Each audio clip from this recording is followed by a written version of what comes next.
Voodoo Monkey sits on his throne with dozens of peeled bananas and skulls filled to the brim with brandy. I hate the taste, the monkey declares. Almost as bad as licking my own asshole. He finishes. The animals of the jungle look in fear as they realize they'll be punished greatly. But Voodoo Guru, sir, doesn't the taste of alcohol remind you of the blood of your enemies? Asks the shy zebra. Are you crazy? The taste of blood is singular and can't be replaced. You try to please me with this instead of more blood? For shame, you lot, for shame, explodes the monkey. The monkey grabs the zebra by the neck. Watch you all, this is what I do to fakers, to fuckfaces, to cheap excuses. The monkey clenches his fist around the neck of the zebra. A rush of blood passes to the zebra's head and overflows, ultimately popping. Now as punishment, eat him, the monkey announces. But Voodoo Guru, sir, wouldn't that pass into cannibalism? The voodoo monkey is quick to his response, and he candidly says, the crime fits the punishment, does it not? Now eat. The animals are quick and tear into the zebra. They swarm around him like a virgin at an orgy. They tear him to pieces. What's left is a skeleton of a traitor in dry blood. You see this? The voodoo scrapes his fingers across the blood-stained dirt. This is not acceptable. It's a cheap excuse, and I will never delve to the low depths that you freaks have. Get me something suitable, or tonight's prayer will not include you. The animals run in fear. They know not to cross the voodoo monkey. The voodoo monkey sits on his throne, still powerful, and with great gusto, as he cracks one of the skulls that surround him. Well, the moth, he falls down, you see, flying valiantly towards a soft tissue. Once landing life like a moth has totally been put in front to be a perfect way of life. All being together as one colony, one citizen moth making it up.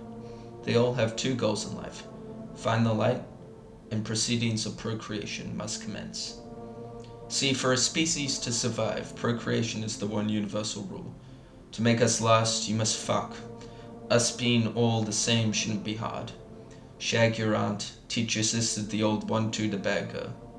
Citizens of Metro City, you must believe me, I am propaganda. Put in front of your eyes on the TV, your favorite right-wing pigs have put together another humorous front that is disguised as an ad. A front means to cover up and or block something, blocking us from the truth. Well, son, your favorite turboized hero, Muggy Moth, is over now. Come to the family room to sacrifice your mother for the faith. D-//AA_D.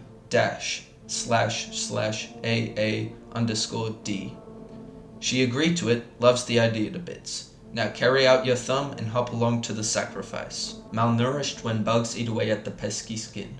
Their locust eyes stare at you deeply until you shiver a scream, till you sniffle an excuse. Angel voices choir the interiors of your brain until you can finally masturbate without shame. Mother, I need you near. Mammy, I need you close. Just whisper your last word or puff your final smoke. I need you. Sugar shaker heads will agree that the entertainment team of my brain are cells that reap and breathe the sadness within my blood atoms. They shake until they burst and depression washes over me like a Judgment Day tsunami. I can still see with green eyes. It's wonderful and provides me with kindled roses to keep in check on the bonnet of the wine bottle. She sees me in my dream. I'm raped with shame as soon as I catch her eye. I try to walk briskly by her without bringing a notice for myself, but she notices, and it goes dark. Then pictures flash on me, catching me in my most desperate time. Let us stick together, we can be two leapers, scavenging for bones, teeth on the earth.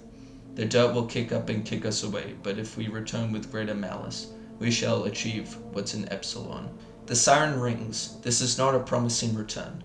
A not pleasant surprise for my ears, crying nothing but crocodile tears, as I'm troubled with my once sleepy fears.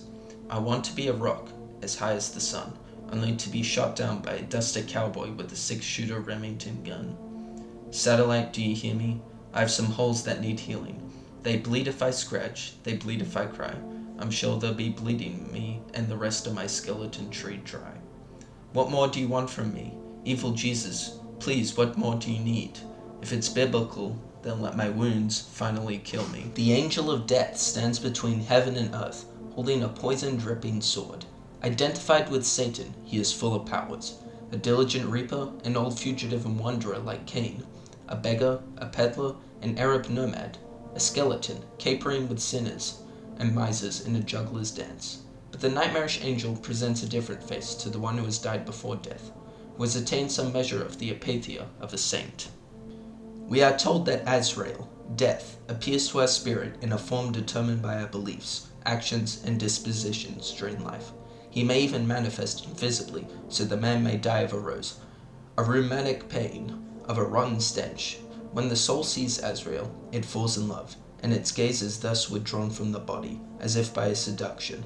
Great prophets and saints may even be politely invited by death, who appears to them in a corporeal form. Thus it was with Moses and with Muhammad. When the Persian poet Rumi lay on his deathbed, Azrael appeared as a beautiful youth and said, "I am come by divine command to inquire what commission the master may have to entrust in you." In fact, a strange connection becomes apparent between Moors and Amma, love and death. The moment of extinction in the pleasure of love resembles that of death, and thus that of the mystical. In mythic terms, Eros and Thanatos are almost twins, for in some cases death appears as a lovely youth, and Eros as a withered starveling. Both love and death are gateways, hence their eternal adolescence and their fixation in the midst of the rite of passage.